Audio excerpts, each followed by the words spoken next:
welcome back to part 2 of the Flaky Pastry videos. In this section I'll be showing you how to turn your pastry into 3 different snacks.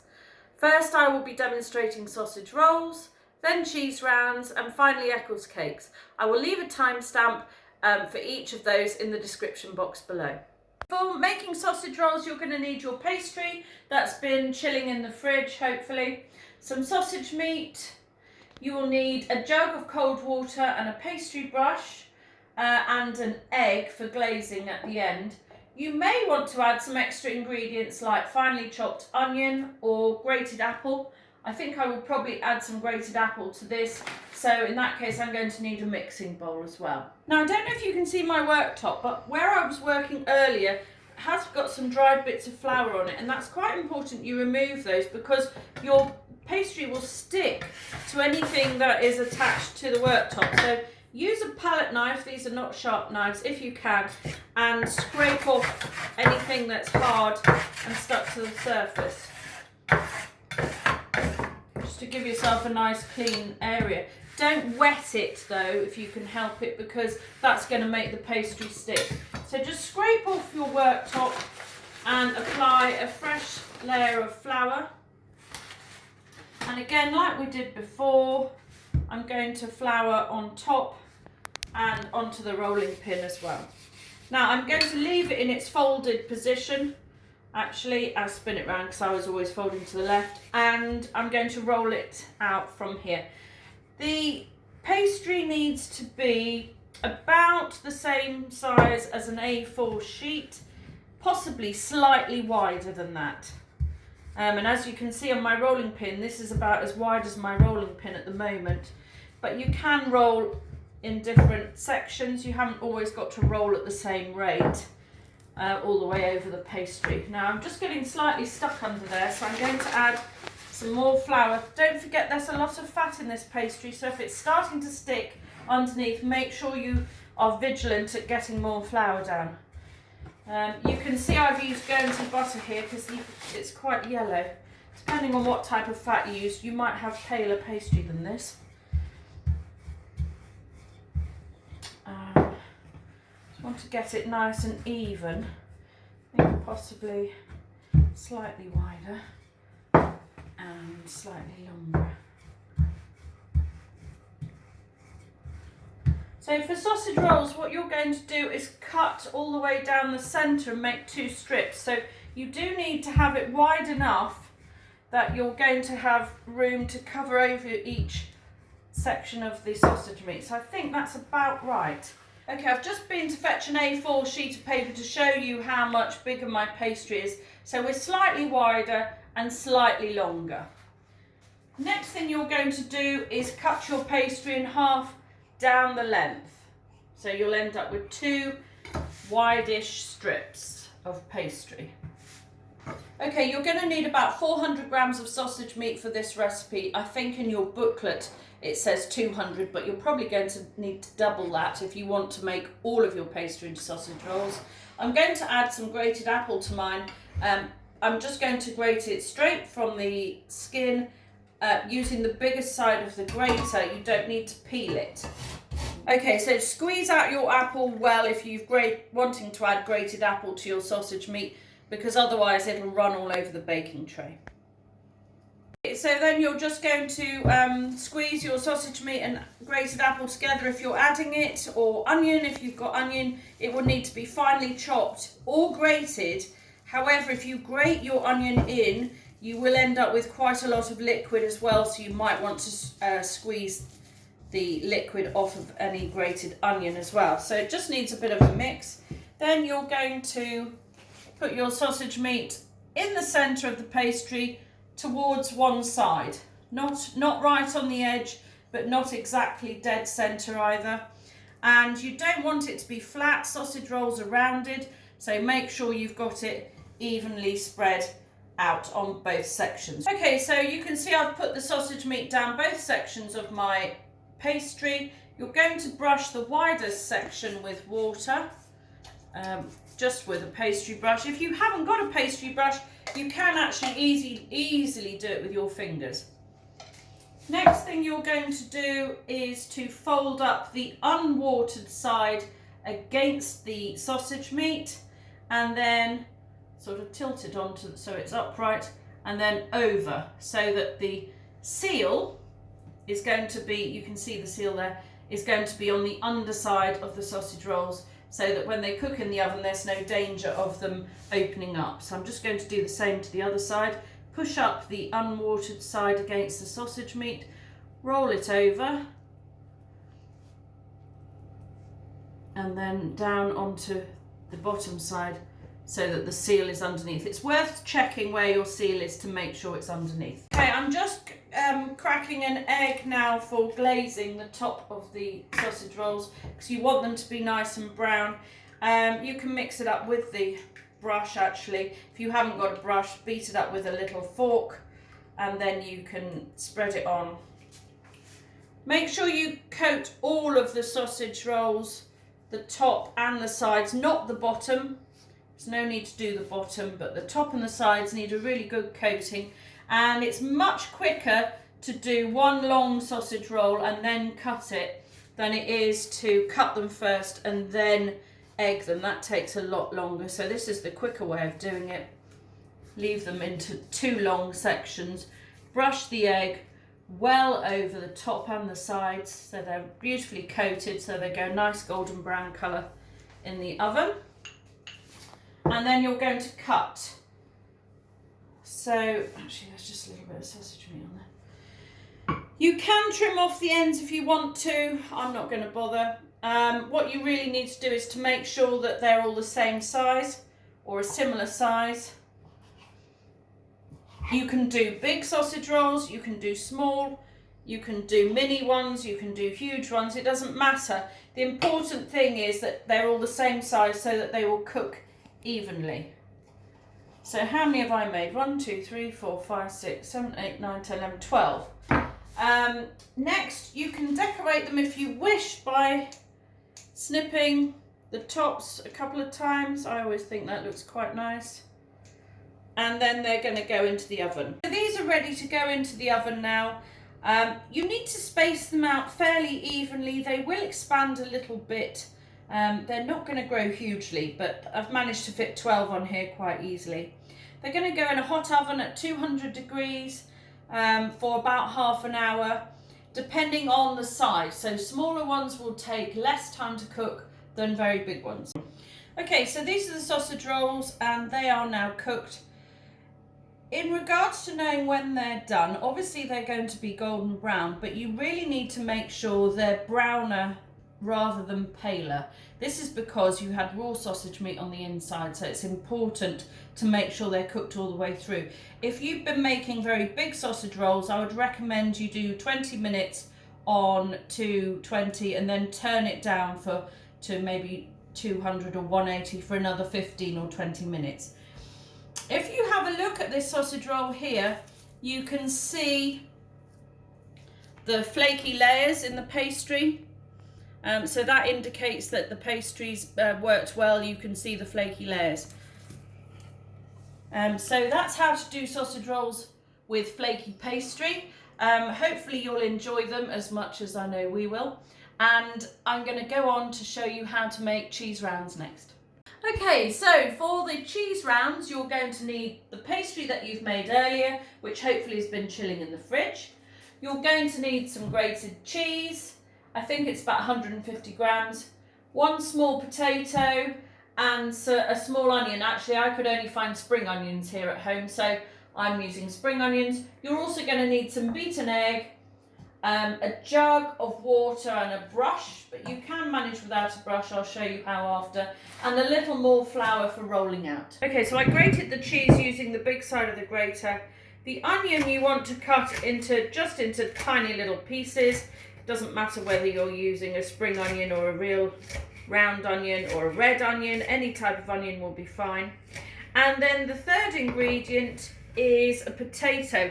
And the reason you need potato is because just cheese and onion will go very flat inside the pastry. So the potato is going to provide us with some bulk.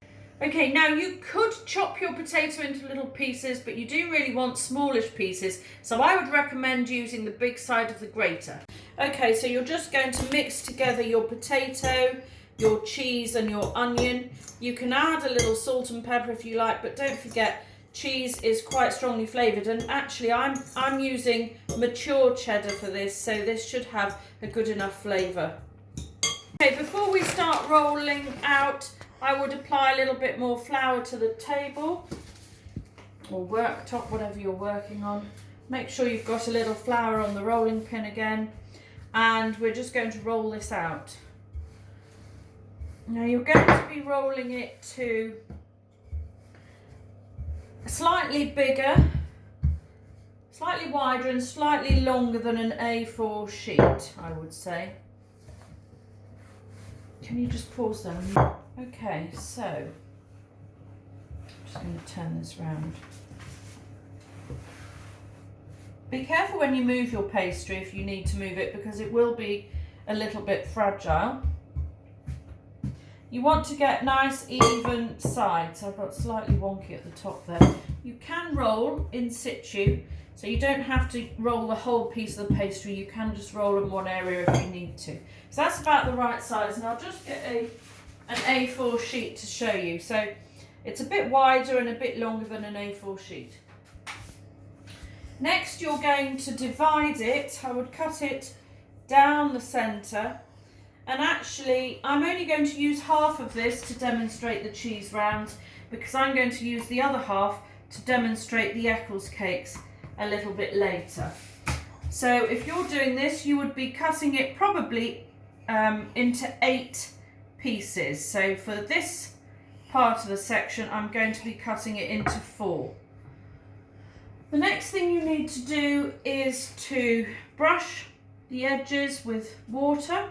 All 4 edges. If you don't have a pastry brush, that's fine. You can just do it with your finger. Finger works just as well. But I've got a brush, so I'm going to use it. Important to get plenty of water on these edges. Then you're going to take a handful of mixture and put it in the centre of each square of pastry. Actually, I'm probably going to have too much filling here, because I'm only doing half, but I will use that up for something else. And so if you're doing cheese rounds, you'll be doing 8, unless you wanted to make 4 cheese rounds and 4 Eccles cakes, or you could do half of your pastry with sausage rolls. It's entirely up to you. Okay, so now this is quite difficult. I'll just move my hair out of the way. You're going to gather the 2 corners together and then the other 2 corners together. So you end up with 4 corners meeting together at the top. Then you're going to gather the other open sections. So what you end up with is a parcel that looks a little bit like a dim sum, or a little bit like an old-fashioned drawstring purse. So you should have a nice smooth bottom and all of the scrappy ends caught up together on the top. Make sure that's really nice and secure, and I'm just going to make them all like that first, and then I'll show you the next thing to do. So again, you take the 4 corners and then the other open sections that those corners create, if you can see what I mean there, and you gather all of those up together and give it a good squeeze. Have a little check underneath to make sure you've got a nice round section underneath.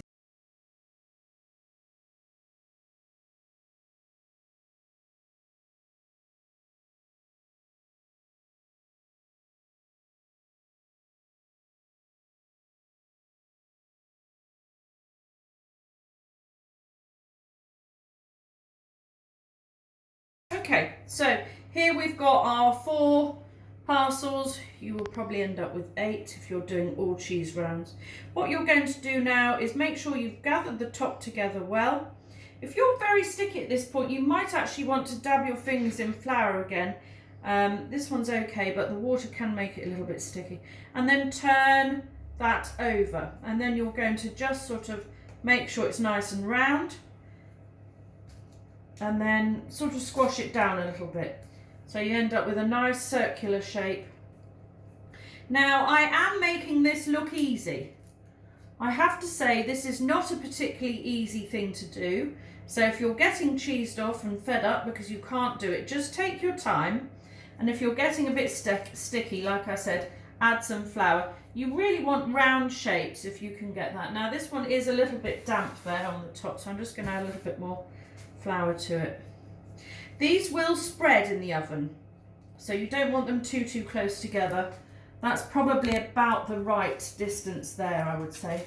Actually, possibly I'll extend them even further. Give them plenty of space. Next thing, you're going to brush the top of the cheese rounds with egg. So they're going to get a nice golden brown colour.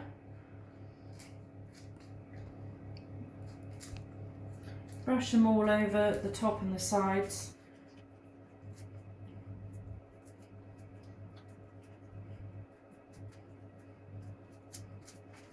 And then the last thing to do is to just score the tops with what I would say is a noughts and crosses pattern. That just gives a decorative finish to your cheese rounds. Now those are going to go into the oven for about 20 to 25 minutes. They don't take as long to cook as sausage rolls because there isn't really a raw ingredient inside other than potato and onion. Okay, so here are the cheese rounds out of the oven. You can see that they're really nice and golden brown. They've puffed up a little bit and there's a bit of a oozing cheese coming out, but they should be delicious. Okay, on to Eccles cake. So we're going to be using the pastry we made earlier on. Hopefully that's been in the fridge and is nice and cool. You're going to need an egg for glazing, a little bit of flour for rolling and some water. And the filling is made up with 25 grams of butter, 50 grams of sugar, 100 grams of currants, sultanas or raisins, and a little bit of mixed spice. I actually haven't got any mixed spice, so I'm going to put a little cinnamon. So the first thing you're going to do is melt together your butter and your sugar. Okay, well I've already rolled my pastry out and I've used half of it for the cheese rounds. So this is the other half. You can see that before I cut it in half, it was a bit wider and a bit longer than an A4 sheet. And what you're going to do is cut your sheet down the middle and then across to make 8 squares. So I'm only doing half, so I will only be having 4 squares. But you would have another section here that you would cut into 8. Now I've just melted the butter and the sugar together with the cinnamon that I was using because I didn't have any mixed spice. So that's just melted together, and then you're going to add your dried fruit to that melted butter and sugar and spice mix. Now you can use, as I was saying before, you can use currants, you can use sultanas, you could use raisins, you could use things like mixed dried fruit or cherries. You could probably even grate apple into here, but you'd have to squeeze out the moisture. You will need some sort of fruit which has got some substance to it because that's going to make the bulk of the filling. So you're going to brush all 4 edges of the cut pastry with water. I'm using a pastry brush here, but if you don't have a pastry brush, you can just spread the water with your finger. That works quite well. You need to have plenty of liquid on the edges because we are going to have to merge this pastry together to make a circular shape, and I'll show you how to do that now. So hopefully your mixture has cooled down a little bit and you're going to put a little pile of your fruit and butter and sugary mixture in the centre of each of your pieces of pastry. That's probably about enough. Don't be tempted to overfill them because you're going to have a real job to bring the edges together. So you're going to take the 4 corners to the centre and hold them together in the centre to make a parcel. And then you're going to take these open sections up to the top and join that to make what I would describe as an old-fashioned money purse or a little dim sum. Just leave that to sit for a little minute and set while you do the next one.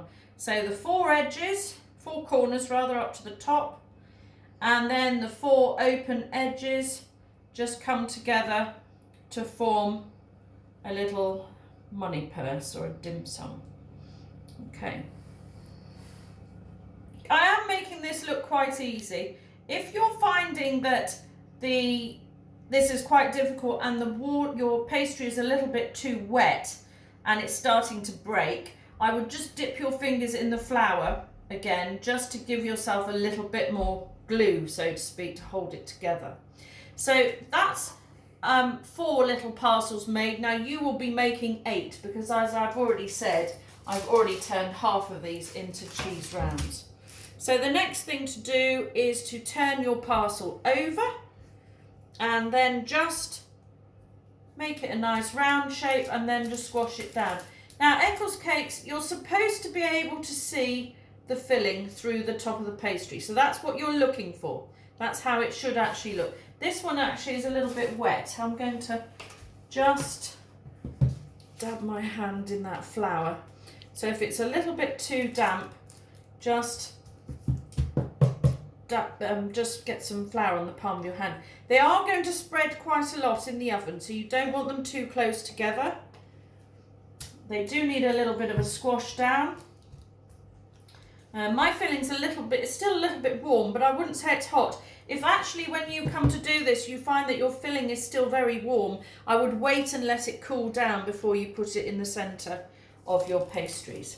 So there, we've got 4 Eccles cakes there. You probably, actually, if you're going to make 8 of these, you might very well need 2 baking trays, because they do tend to spread quite a lot. Going to brush the tops with egg. Oh, that's egg's gone everywhere. Give them a good brush all over. You don't need to brush the bottoms, obviously. Once you've got a nice shape, leave them where they are. And then the final thing to do is to score the top and sprinkle with a little bit of sugar. So I'll just do that now. Just don't score too heavily, because you don't want them all to fall to pieces. So rather than slicing, I'm sort of pressing with my knife. And then I'm just going to give them a tiny little sprinkle of sugar on the top to give a sort of crystallized, crunchy sort of topping.